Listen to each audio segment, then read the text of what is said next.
अस्सलाम वालेकुम viewers, welcome back my new blog. तो आज हम कुछ टिप्स शेयर करेंगे आपके साथ में जो कि होगी हमारी होम क्लीनिंग की। तो फ्रेंड, चाहे दीपावली हो या ईद हो या दशहरा हो या त्योहार हो, आप सफाई तो देखो मायने ही रखती है।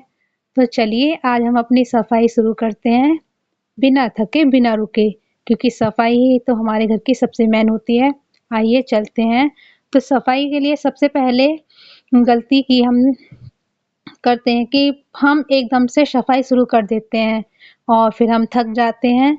तो अपनी अगर सफाई को हम धीरे-धीरे करें और उसी को हम अपना रूटीन बना लें, तो त्योहार के टाइम पर हमें उसकी ज़्यादा प्रॉब्लम फेस नहीं करनी होगी।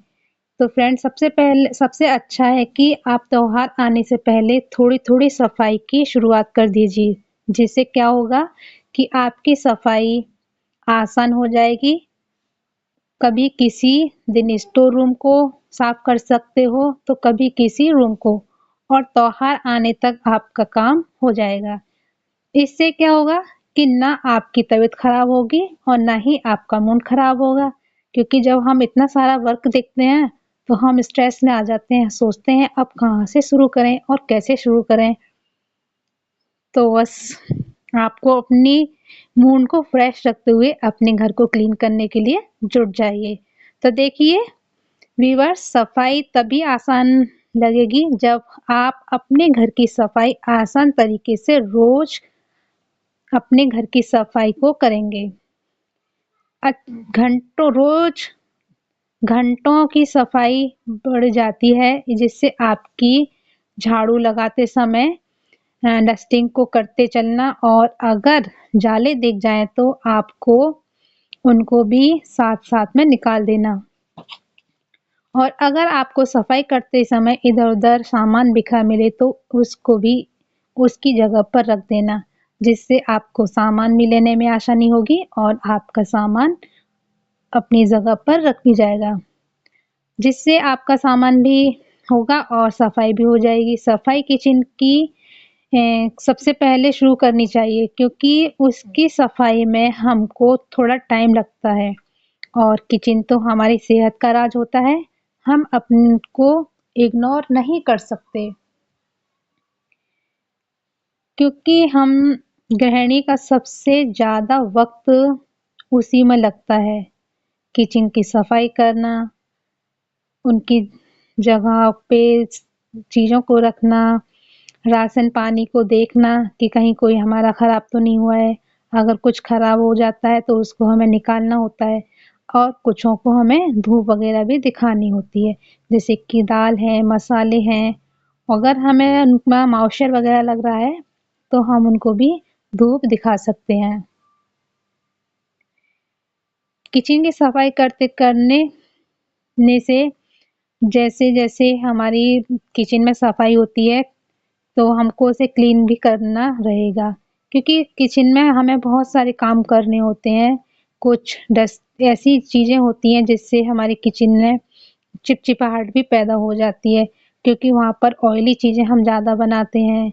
कुछ चीज़ें वहाँ पर ऐसी होती हैं जो खुद मॉइस्चर ले लेती हैं खाना बनाते टाइम, जैसे कि हम कुछ ऑयल का ज़्यादा बनाते हैं, डीप फ्राई करते हैं, तो उसकी जो धुआँ वगैरह निकलता है वो हमारे किचन में ही रह जाता है। तो वह फ्रेंड्स, इन्हीं जगहों को हमें विनेगर और डिशवॉश बार को गर्म पानी में मिलाकर करने सफाई करनी चाहिए। जो उसमें हमें गर्म पानी मिला लेते हैं तो और भी अच्छी सफाई हो जाती है, जिससे आपको सबसे ज़्यादा आसान लगने लगेगा। उसकी जगहों को आपका सफाई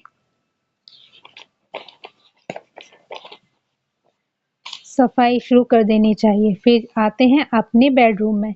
चलते-फिरते हम अपने बेडरूम की क्लीनिंग कर सकते हैं और रोज़ बेड की सफाई और वहाँ रखी हर चीज़ की डस्टिंग कर सकते हैं, और हम वहाँ आसानी से हर चीज़ों को अरेंज कर सकते हैं, क्योंकि हमें अपने घर को क्लीन रखना होता है। और फिर हम करते हैं अपने घर की डस्टिंग वगैरह, जो धीरे-धीरे हमें आसान लगने लग जाती है और हम उसको कर लेते हैं।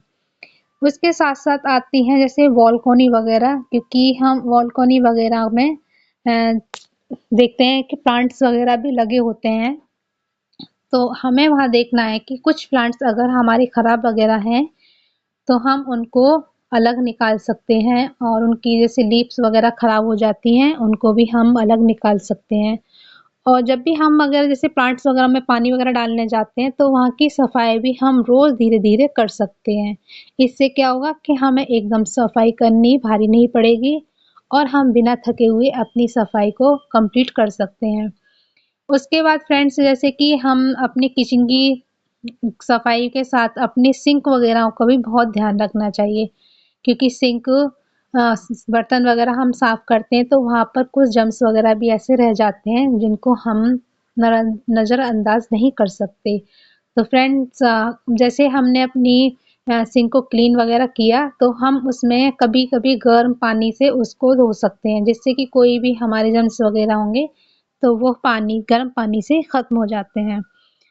और फ्रेंड देखिए, ऐसे छोटी-छोटी टिप्सों को ही हम ध्यान में रखते हुए अपने घर को क्लीन नीट रख सकते हैं। आए दिन अपने दूसरे तीसरे दिन अपने सोफ़ा कवर्स वगैरह को चेंज करना, और अपने बेडरूम की सीटों को चेंज करना।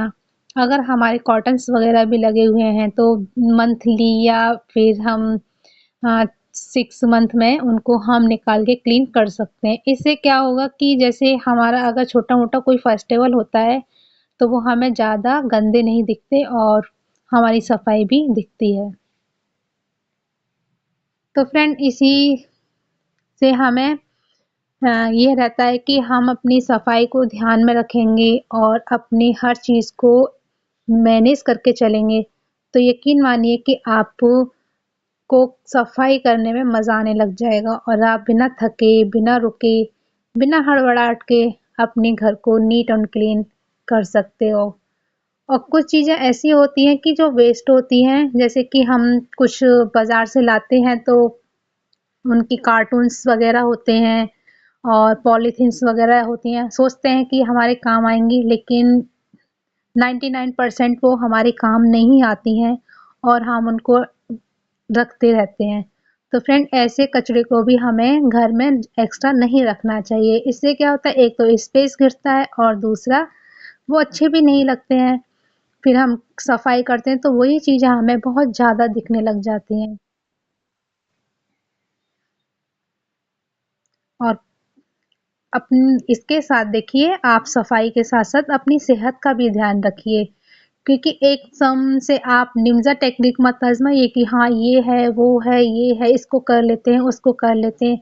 नहीं व्यूअर्स, आपको अपने घर की क्लीनिंग त्योहार से पहले करनी है, तो आपको अपना एक नियम बनाना होगा कि हमें उसको मैनेज करके धीरे-धीरे, धीरे-धीरे डेली अपनी सफाई में ऐड करना होगा, जिससे क्या है, आपकी सफाई भी अच्छे से हो जाएगी और आप बिना थके हुए अपनी घर की क्लीनिंग को कर सकती हैं।